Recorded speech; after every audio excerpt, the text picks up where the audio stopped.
Hey guys, how you going? Hope you're all doing very well. This afternoon I'm going to be doing another movie review for you all, so hopefully you find this one interesting. This movie is a crime drama from the UK, English language, released in the year 2021, directed by Paul Andrew Williams. This film is called Bull.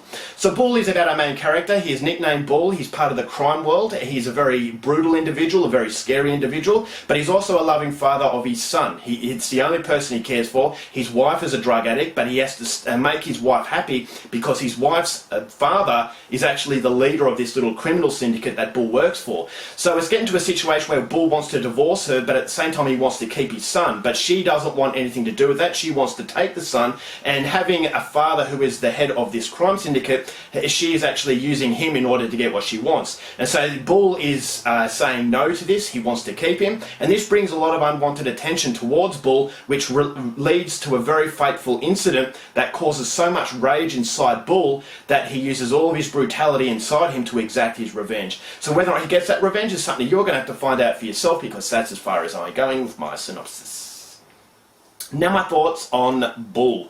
If you are a sensitive viewer and you're not accustomed to really graphic and very hard violence, then Bull is certainly not a movie for you. But if you are into revenge films and like movies such as other British movies, Dead Man's Shoes, then this is a movie that I would highly recommend. What this possesses that is similar to Dead Man's Shoes is telling a story in a very simplistic way, but interweaving that simplicity with a lot of complexity. So through flashbacks, you get an involved situation. So at the start of the movie, it's simple. You see Bull doing horrible things, but then you get flashbacks as to why he's doing this. And so the continuity of the film is very simplistic, but it feeds little clues that evolves the current situation. I thought that was really well done, and that's something that Shane Meadows does in Dead Man's Shoes, and this is the indication of a very good filmmaker in that it's not trying to give you exposition, it's just feeding you little clues that makes that present day evolve in a way that becomes very emotional. This is a film that actually hit me with a more emotion than a lot of other revenge movies, and again very similar to Dead Man's Shoes in painting a main character that's very torn up. This is not a caricature mindless killing machine. This is actually a human being who's been brought up in a world where he only knows how to deal with his problems in a violent way,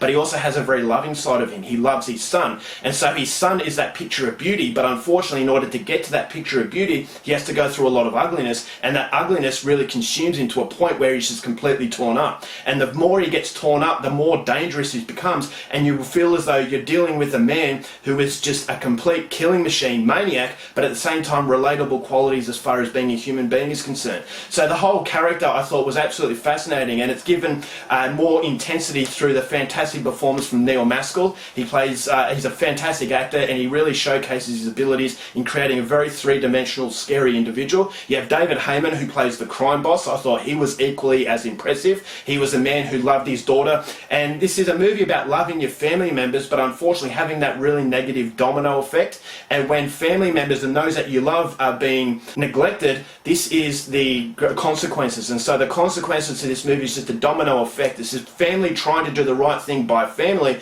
but unfortunately that action has a consequence that just further evolves the situation. So the movie is very, very nasty. The soundtrack was very, very unnerving. It's an incredibly uncomfortable film, but I thought the relationship between the main character and his son was actually quite beautiful, but at the same time it's the ugliness that the movie just has that really seeps through, and it engulfs you in a point where you feel as though the beauty, that light is becoming dimmer and dimmer and dimmer. And as the movie goes along, that light at the end of the tunnel is getting further and further away, and it's just the corruption of the evil world that Bull is set in that I thought was just incredibly unnerving. And so it's a really, really psychological endurance test that if you are into the more hardcore sort of violence, showing violence for what it is, just really nasty and very hard to watch, then Bull is definitely for you. As I said, it's a very simplistic movie, it's a very easy film to follow, but it's told in a way that I just thought the continuity was fantastic, and it just felt like something so much more than just a simple revenge film. And so it's not a cardboard cutout, it's not just an exercise in gratuitous violence, it's a man who's trying to get what he wants, and the beauty in his life is being consumed by evil, and so it just feels as though it's a train wreck waiting to happen, and when you actually see the after effects, it's something that you won't forget anytime soon. So if you like this kind of thing, I would highly recommend you go and check out Bull. I'm going to give this one 4 stars. Alright guys, that's it for my review. Hope you enjoyed it. Till next time, keep watching movies, and I'll see you later.